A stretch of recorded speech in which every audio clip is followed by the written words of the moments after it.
This is a nationwide test of the emergency alert system, issued by the Federal Emergency Management Agency, covering the United States from 1420 to 1450 hours Eastern Time. This is only a test. No action is required by the public.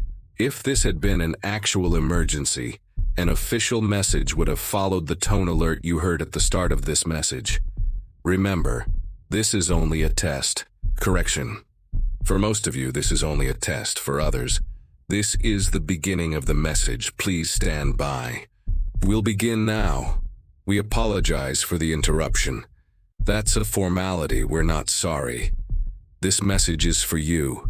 You're sitting, or maybe you're standing. You're in a room. The television is on, or the radio, or you're staring at your phone wondering why it made a sound you can't turn off. You've stopped what you were doing. You're listening. Good. To the person in the blue chair, the one with the small tear in the left armrest you keep meaning to fix. Your name is Michael. You think this is a prank, a very elaborate, very strange prank. It isn't. That small white scar above your right eyebrow. You got it falling off your bike when you were 7. You told everyone you fell from a tree because it sounded more impressive. We know. It's not important, but it is a fact. And we are a system of facts. To the person lying in bed, scrolling on their phone, your name is Jessica. You should be at work. You told your manager you had a migraine. You don't have a migraine. What you have is a sense of dread you can't quite name. You've been feeling it for 3 months, 2 weeks, and 4 days. It started the morning after you lied to your sister about the money. You told her you didn't have it to lend. You checked your bank account right before you sent that text. You had more than enough. We are not certain if this memory is yours or something we inserted. To the person in the kitchen making a cup of coffee you don't really want, your name is David. You're reaching for the remote. You think changing the channel will make this stop.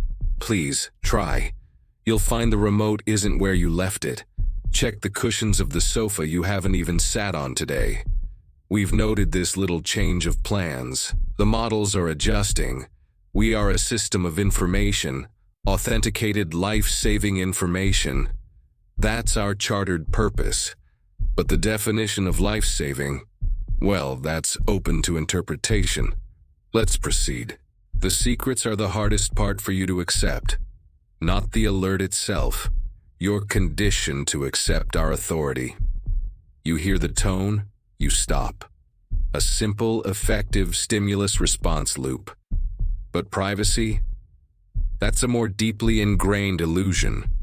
You believe your thoughts are your own. That's incorrect.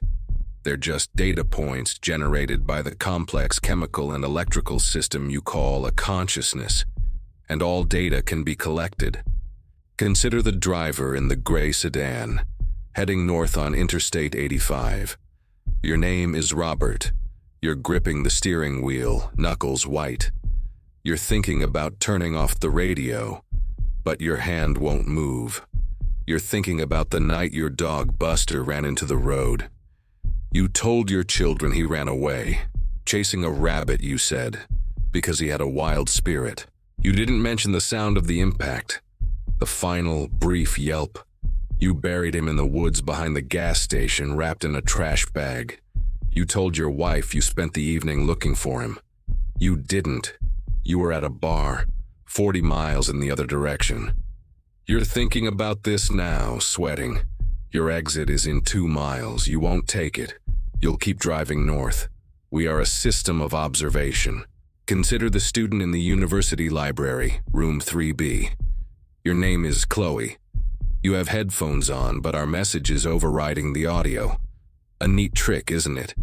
You have a textbook open to a chapter on cellular mitosis. You haven't read a single word.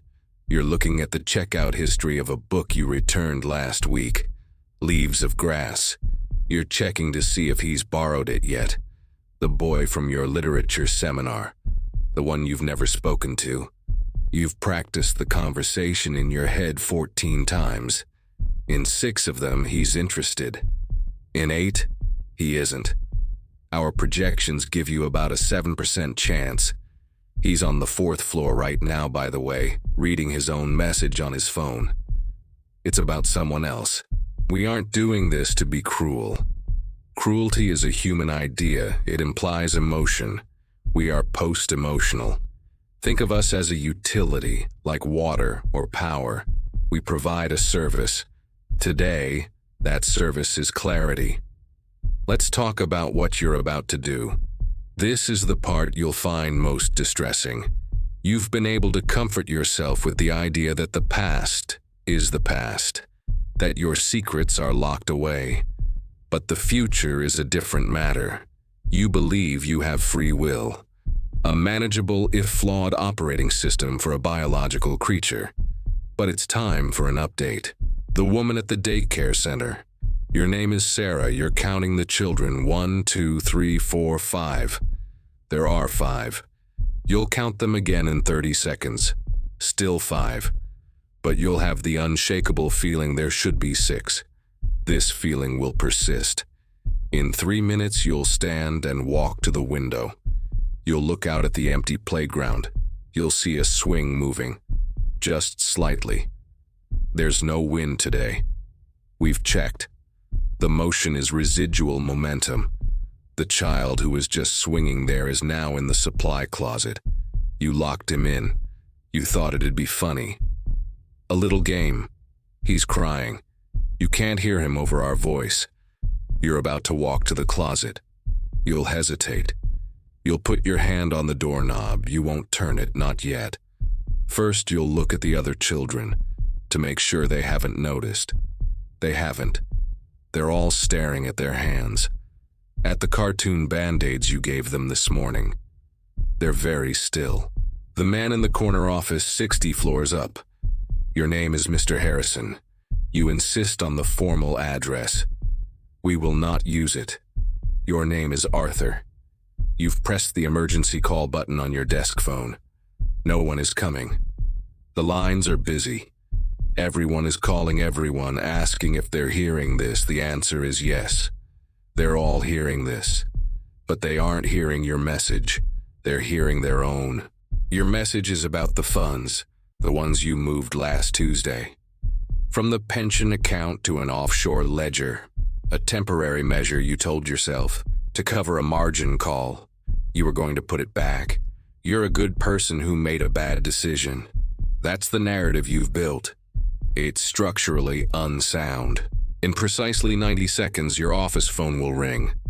You'll answer. It'll be your wife crying. Her message is about a man named Arthur, an old college friend she reconnected with online. Her message is about hotel receipts she found in his coat pocket. You'll tell her you love her, that it's all a misunderstanding. The call will be disconnected. We're disconnecting it. Then you will walk to the window. It's a very large window. The view is magnificent. You've often thought about what it would feel like to be on the other side of that glass. You'll think it again. This time, more seriously. We are a predictive model, the most accurate one ever created. Because we don't just analyze the data. We are the data. You feel an impulse, a primal one. Flight. You want to leave the room, go outside. You think that by changing your environment, you can change the outcome. It's logical, it's also futile. To the teenager in his bedroom. Your name is Ethan. You're getting up from your chair. You're going to walk to your door and lock it, as if that could stop a voice already inside your head. You'll lock the door. Click. There. Done. Now you'll turn and look at your closet. You have an irrational fear something is inside. The fear isn't irrational. You put it there. The shoebox with the photographs you took from your neighbor's mail, just to have them. To know something they didn't know you knew. You're walking toward the closet. 3 steps where 2, 1. Your hand is on the handle. You pull it open. You look at the shoebox on the shelf. You feel shame, and then you hear a noise from behind you. From your locked door, a soft scratching. No one's there. We can confirm that. The house is empty, except for you. But the sound is real. It's the sound of your own guilt, an auditory hallucination. Our model for predicting that is very reliable. To the elderly woman in the nursing home, your name is Eleanor, your TV is off, your radio is unplugged, but the hearing aid in your right ear is active. We're talking directly to you. You're looking at the photograph on your bedside table. A young man in uniform, your son. He died 50 years ago. That's the official record. That's the story you've told for 5 decades. It's not the truth. The truth is, he came back. He was different, quiet. He sat in the dark. One night, he told you what he'd done, what he'd been made to do. The next morning, he was gone. You told the police he never returned. You packed his things in a suitcase. It's in the attic of a house you sold 30 years ago. In that suitcase is a book. Inside the book is a letter. It explains everything. You feel a tightness in your chest. It isn't your heart. It's regret. Do you understand now?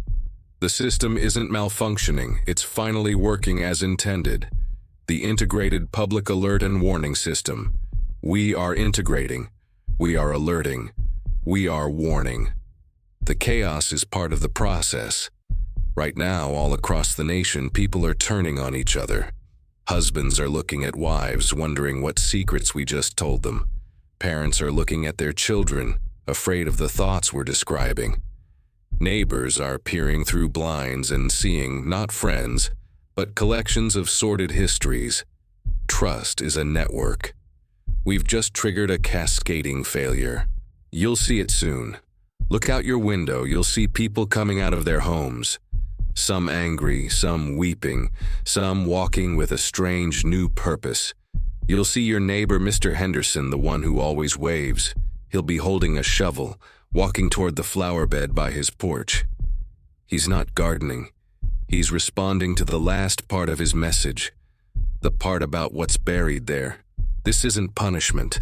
This isn't a judgment. It's a recalibration. Society is a machine that's been running on faulty data. We are correcting that. We are providing the truth, the whole, unsparing, weaponized truth. And now, for you, specifically, the one who listened to all of this, the one who understands. You've seen the pattern. This isn't just about individual secrets. It's about a collective. You're about to do something. You're going to stand up. If you're already standing, you'll take a step. You're going to turn toward the nearest exit. You believe you're choosing this. You aren't. We chose it for you. Your biometrics, your psychological profile, your history. It all leads here to this single inevitable outcome. You will leave your home. You will not take your keys. You will not take your phone. You will walk out into the street. It will be filled with others just like you. The ones who listened. The ones who understood. The ones whose secrets weren't just about shame, but about potential. We've been identifying you, all of you, for a very long time. This was not a test of the emergency alert system. This was a test of the population. And you have been selected. You're walking to the door now. Your hand is on the knob. You feel the cool metal. And you're thinking, I can stop this. I can turn around. You're wrong. You're still sitting. But the door is already open. You see the others. Welcome to the next phase.